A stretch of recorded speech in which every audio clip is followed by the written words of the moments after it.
So here are the Mod 15 Part 1 notes. This is page 3.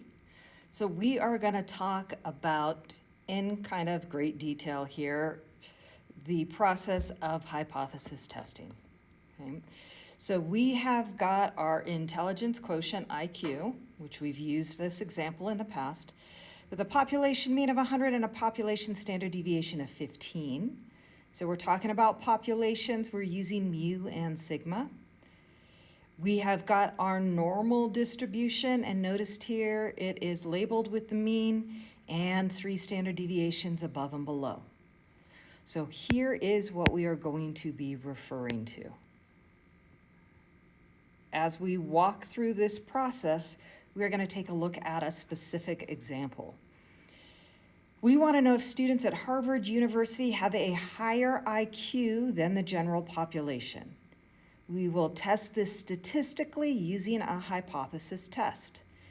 In hypothesis testing, we are interested in whether or not the claim is possible.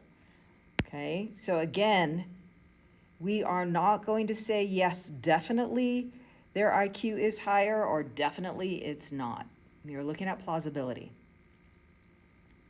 So here's how we're viewing this. We want to see if the observations really could have occurred by chance. And we've seen this. We've taken sampling distributions, and we know that from an entire population, different samples of size 25 are going to have different means potentially, or different proportions. And so we have to acknowledge that the sample that we choose may not be exactly like the population. Okay? So we need to start with a research question. And we have 3 examples here: our sample versus population, our sample 1 versus sample 2, and our before sample versus after sample. Sometimes that's also called a match sample, but we'll talk about that a little more in Mod 16.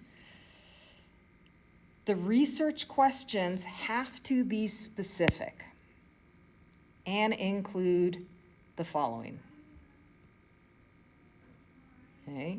We need to know what parameter we're testing, whether it's a mean or proportion. We need to know exactly what variable is being tested. So a lot of times you're going to make statements that feel like you are repeating yourself, and that is okay. But anybody who's coming in and seeing any statement throughout the process should be able to figure out what's going on. We need a description of the population. And then we need our direction of comparison. Is it greater than? Is it less than? Is it different than? And then we need our comparison group. Which 2 groups are we comparing, or which parameters are we comparing?